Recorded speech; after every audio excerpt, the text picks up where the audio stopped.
me abusaron, me tocaron, me quemaron, culpa de mi mamá, culpa de mi papá, culpa del gobierno, culpa de Dios, culpa era de todo. No, el olor a pobreza es letrina, hermano. Una letrina es un baño, no hay drenaje, básicamente haces un hoyo, pones una tabla y ahí haces, ¿no? Y haces hasta que se llena, y si llueve es un problema porque se sale. Tú me preguntas a mí si creo en los milagros, si hay un milagro. Mi vida es un milagro, hermano. No es posible que haya 42 amigos muertos. Yo era el líder de la pandilla. Claro. Y yo estoy platicando hoy contigo. Te puedo contar no una, 100 historias. Cuchillos, balazos me pasaron por un lado. La vida, hermano, ¿quieres salir de la Matrix? No es lo que haces cuando tienes ganas y estás contento y estás en Dharma. Correcto. Lo perro es cuando te sientes cansado, ojeroso, sin sueños, sin ilusiones, y la cosa está la putacera, todo lo que da, y lo haces. Correcto. Ahí está la clave. ¿No? La gente no, ay, no, es que yo tengo salud mental, tengo depresión, cabrón, échese el pinche camino, échese el camino. Y en el camino nos sanamos, sí, hay que trabajar, y esto, y dale, no juzgo eso, no me malentiendan. No quiero que se saque de contexto. Lo que quiero decir es, creo que puedo, me enfoco y lo hago por repeticiones.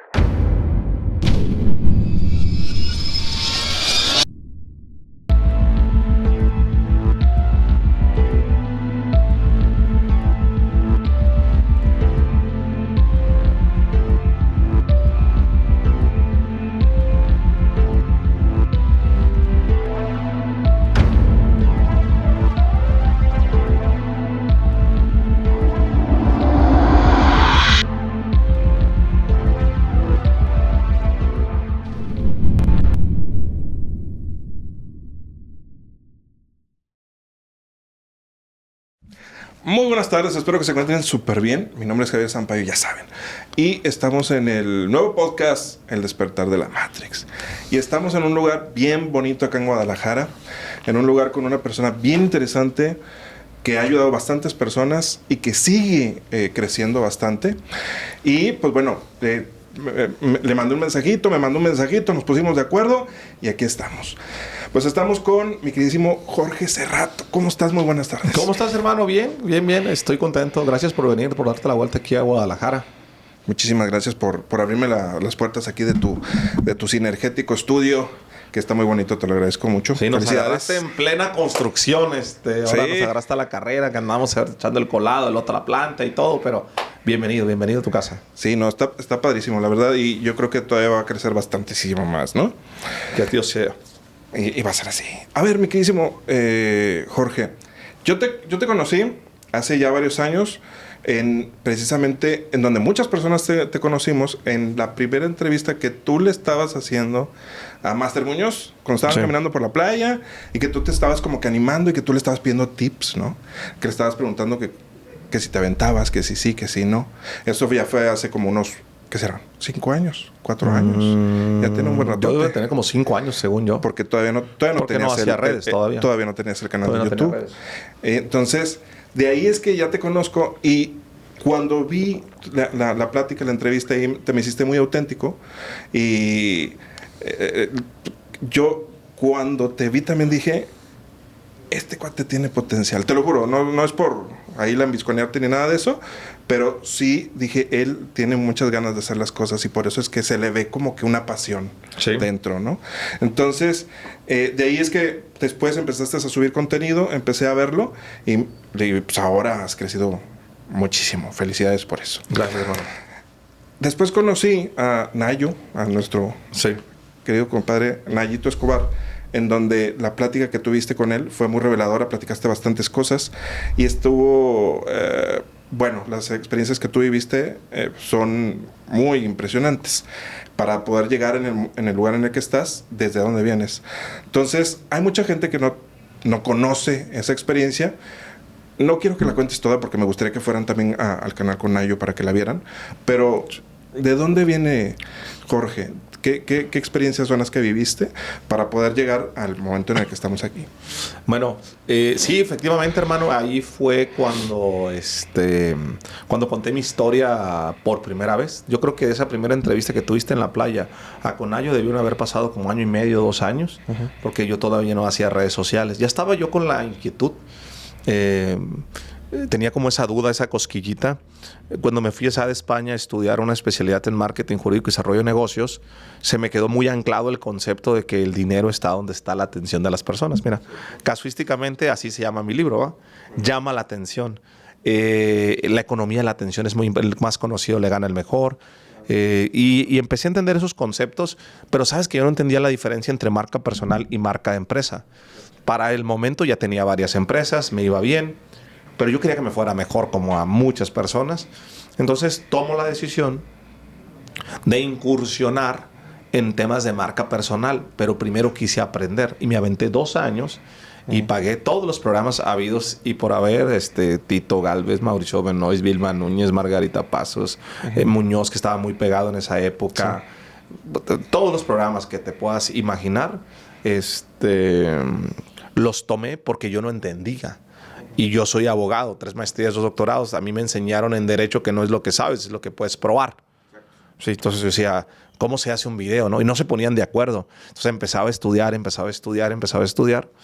Y sí, hice algunas entrevistas y empezaba a ver con esas ganas de aprender hasta que entendí el concepto de marca personal derivado de la entrevista que me hizo Nayo. Entendí lo importante de conectar con la audiencia, de conectar con tu historia, de ser mejor comunicador. Y ese fue el proceso. Y por primera vez cuento con Nayo Escobar en mi historia, que yo no la quería contar. O sea, porque mi historia no le importa a nadie, ¿no? Ahí tú ya habías estudiado storytelling, por ejemplo. No. Porque, storytelling, pues bueno, es el arte de contar las historias, sí, ¿no? Pero cuando tú la cuentas de una manera que te metes en la historia que tú estás contando. O sea, sí, me atrapó o te atrapa la historia que tú cuentas y cómo la cuentas.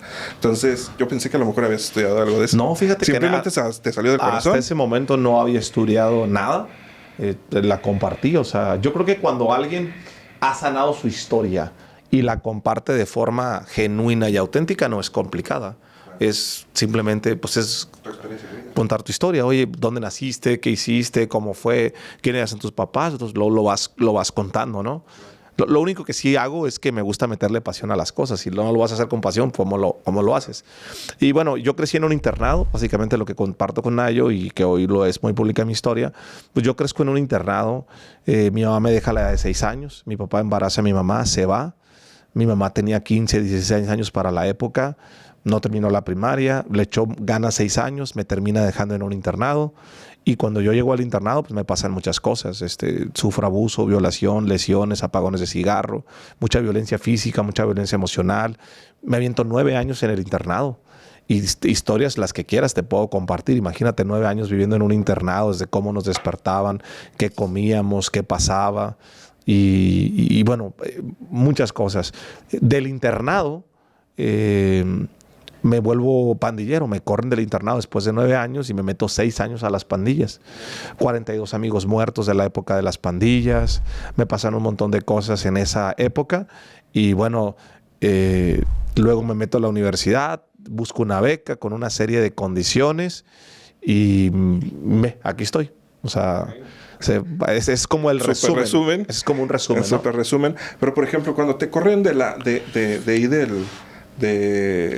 este lugar, ¿fue porque tú ya habías encontrado, vamos a decir, la maña?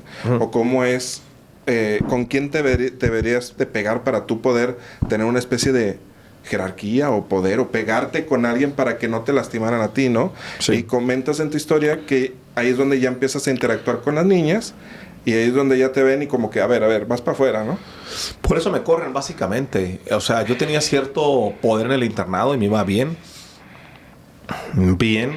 Cuando me vuelvo monaguillo. O sea, imagínate que estuve 9 años en el internado, los primeros 3 muy complicados.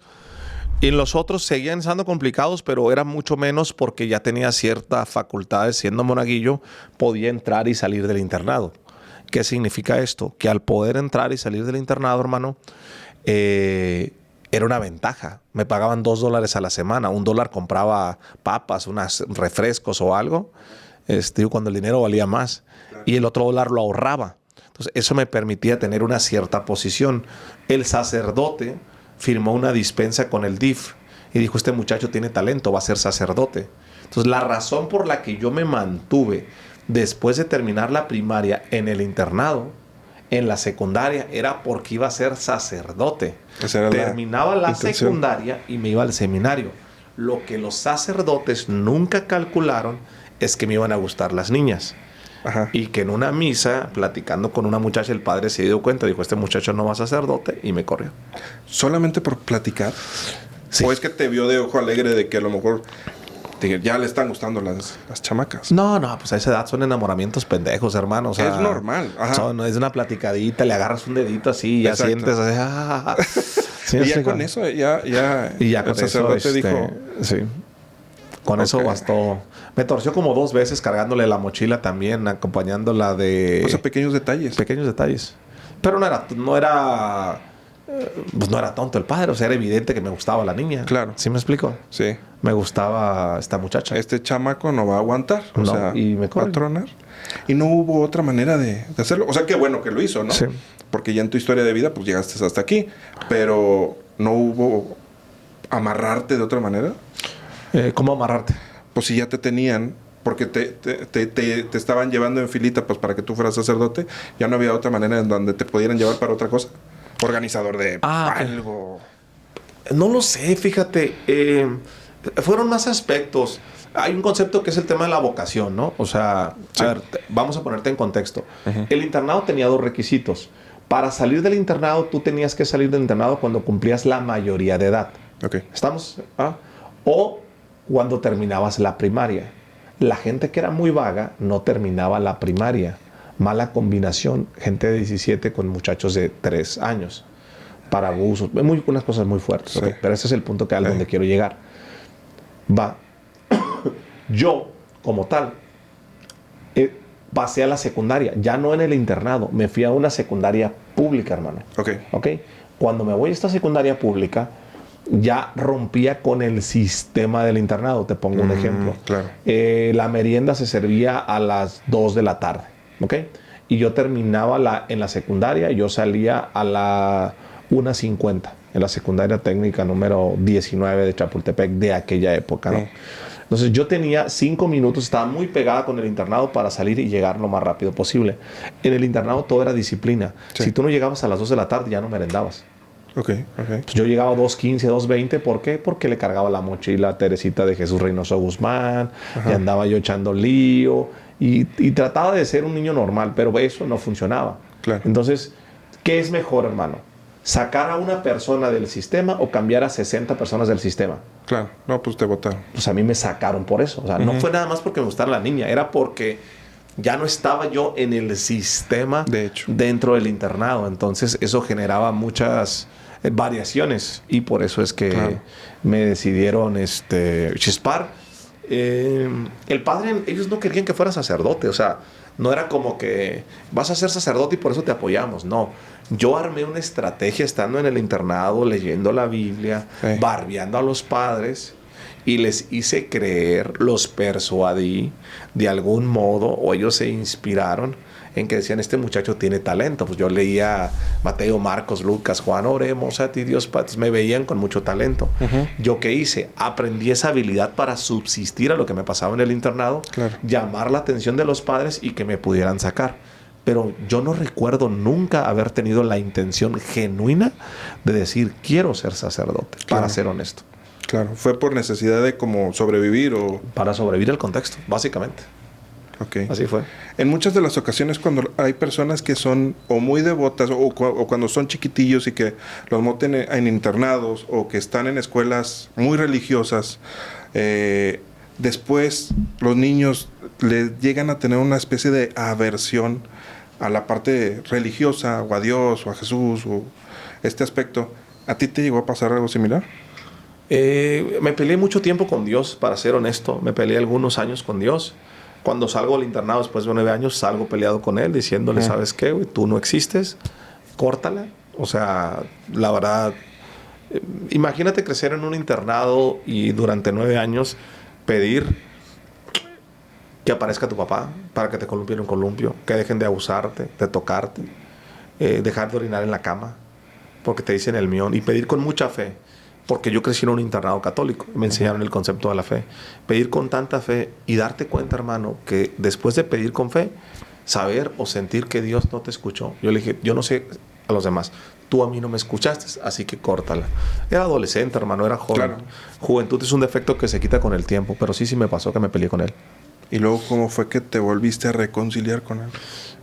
Hubo dos tipos de reconciliaciones. O quiero pensar que te reconciliaste. Sí, la primera fue cuando tengo el accidente. Me salgo del internado, me aviento 6 años en pandillas. Y la razón por la que yo estoy aquí, hermano, y me salí de la pandilla, es porque tuve un accidente que me frenó 3 meses prácticamente sin poder ver, cerebro inflamado, mi cara lleno de vidrios. Veníamos en el copiloto, veníamos en una persecución, salimos disparados contra las llantas de un tráiler y yo tengo en una cama de hospital, ahí termino. Y eso, hermano, me hizo entender que yo para esa época, después de 6 años en pandillas, yo era el líder de la pandilla, pero nadie me fue a ver, hermano. Y eso fue muy duro para mí, que nadie me fuera a ver, fue muy, muy, muy duro. Muy duro, hermano, como no tienes una idea. Entonces mi mamá lloraba. Yo dije, puta, mi mamá sí me quiere. Yo creía que mi mamá no me quería. Sí me quiere mi mamá, sí me ama. Vivíamos en un cuarto de 3x3 en un cinturón de miseria en la colonia 89. Y el doctor dijo, este muchacho puede quedar ciego o puede quedar así. O puede quedar bien. Y yo creo que todo el mundo es ateo hasta que tiene un problema. Y ahí fue donde dije, ¿sabes qué, hermano? Hablé conmigo y empecé a rezar. Y decía, ¿sabes qué? Yo me acuerdo que tú éramos amigos. Y le dije, ¿sabes qué? No me quiero quedar ciego. Ya le voy a bajar. Me voy a portar bien. Échame la mano. Y así fue, básicamente. Ok. Así fue tu reencuentro. Fue mi primer reencuentro, ¿va? Pero no era sólido, hermano. O sea, si me preguntas, yo creo en Dios, hermano. Me he convertido en un hombre espiritual. Hablo con Dios. Sí. Creo que soy un hijo consentido de Dios, si me lo preguntas. Pero ¿sabes qué? Me reencontré, pero a medias, porque me convenía. ¿Sí me explico? Mediocre. ¿Sí me explico? Para que pueda haber otra vez, ¿no? Sí, pero... Tú mencionabas la entrevista de Nayo, ¿no? Cuando llegó la entrevista de Nayo, hermano, me llegaron como 25,000 mensajes en un lapso muy corto de tiempo. Sí. Y todos hablaban de Dios. Dios te salvó, Dios te cuidó, eres iluminación. Todo el mundo hablaba de Dios. Y yo decía, hermano, ¿tanta gente está equivocada? 25,000 mensajes. Y en una Navidad me puse a rezar. Y le dije, bueno, si tú quieres que yo hable de esto, si tú me cuidaste. Básicamente lo que me decían en los mensajes era, Dios sí te escuchó, tú pediste por un papá. Y tu papá, el papá de todos es Dios. Cuando tú cargabas la cruz, por eso sí te escuchó, por eso tú estás vivo y 42 amigos no.